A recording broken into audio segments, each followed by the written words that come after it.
So, what if I told you that the key to understanding your own mind, your own consciousness, is actually hiding in your morning cup of coffee?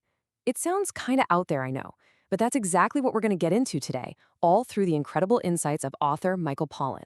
We're going to follow this hidden thread that connects our daily caffeine habit to some of the biggest questions out there about mental health and, really, how our brains even work.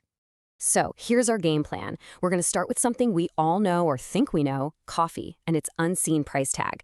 Then we'll talk about what happens when the brain gets stuck in a rut. From there, we'll explore this beautiful idea called a fresh fall of snow.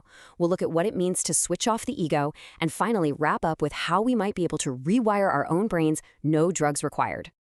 All right, let's jump right in. We all love our coffee, right? It helps us get through the day. But Michael Pollan's work really challenges us to take a closer look at our relationship with, let's be honest, the world's most popular psychoactive drug. And this is the big question Pollan asked himself. We praise coffee for sharpening our minds, helping us focus, but is it really a free lunch? What are we actually paying for that morning boost? Well, to figure that out, we have to look at what's going on upstairs, in our brains.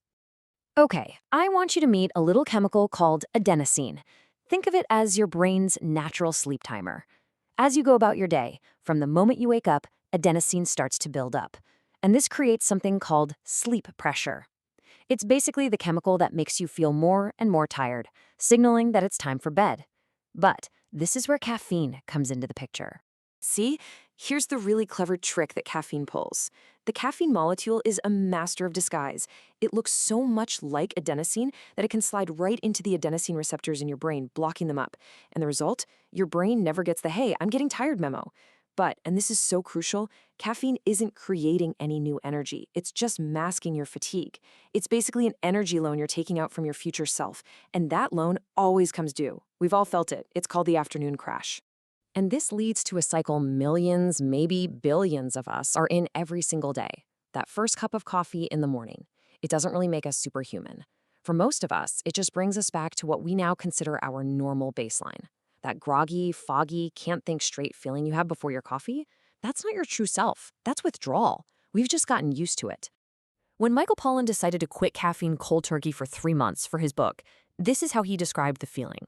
An unsharpened pencil. I just think that's the perfect description.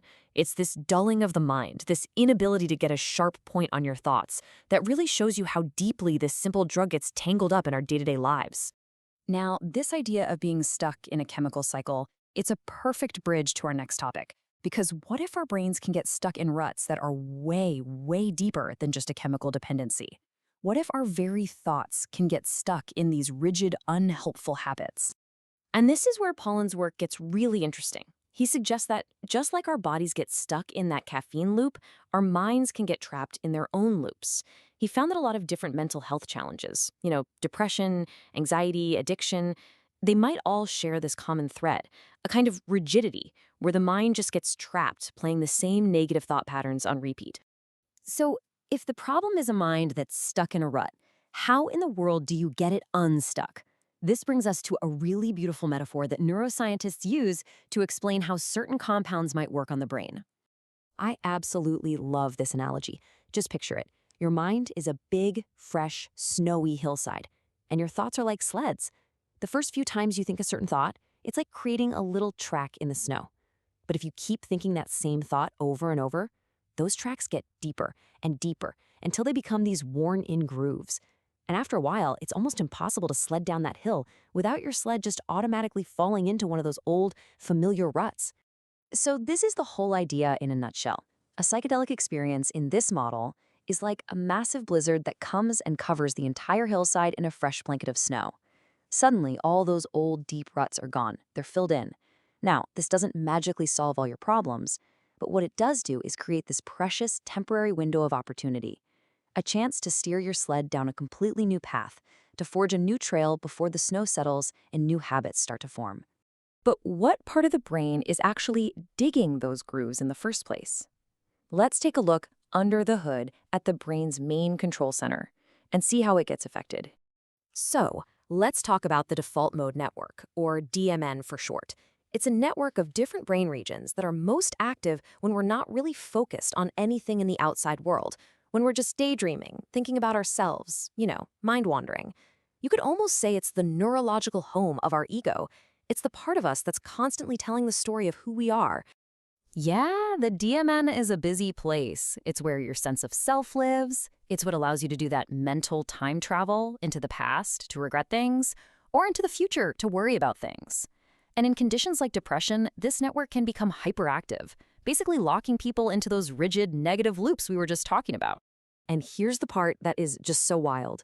You would think an experience of expanded consciousness would come from turning the brain's volume up, right? But it's the exact opposite. Psychedelics seem to work by turning the activity in this central hub, the DMN, way down. It's like the conductor of the orchestra suddenly leaves the room. And for the first time, the violin section can talk directly to the percussion section. The brain starts making all these new connections, and that's what can lead to these profound new insights and perspectives. So, this all leads to a very, very practical question. If the goal is to quiet down that chatty DMN and get that fresh fall of snow, do we actually need psychedelics to pull it off? Can we shake ourselves out of our mental ruts just in our regular everyday lives? Well, according to all of Pollan's research, the answer is a resounding yes. Turns out any experience that yanks us out of our autopilot can help. Think about it. Traveling to a new country, deep meditation, learning a really hard new skill. They all force our brain to pay attention in a new way. But Pollan points to one tool in particular that is incredibly powerful and, best of all, accessible to every single one of us: our own breath. So how on earth could something as simple as breathing have such a powerful effect? Well, the theory is that certain kinds of intense, focused breathing patterns can actually change the blood flow in our brain. And by doing that, it might temporarily quiet down that loud ego center, the DMN, in a way that is surprisingly similar to what these powerful substances can do. It's like we all have a built-in switch to access these states of mind. No drugs needed. So we've traveled all the way from a simple cup of coffee to the very structure of our consciousness. And what's the thread that ties it all together? Habits. That chemical habit of caffeine is just a tiny version of the big mental habits our brains create every single day. And like Pollan says, habit is efficient, sure, but it can also be deadening. The real takeaway here is that whether it's by questioning our reliance on coffee or by using our breath to quiet the ego, the goal is the same: to consciously shake things up, to break our own patterns, and to always keep the snow on the hill of our minds fresh and ready for a brand new path.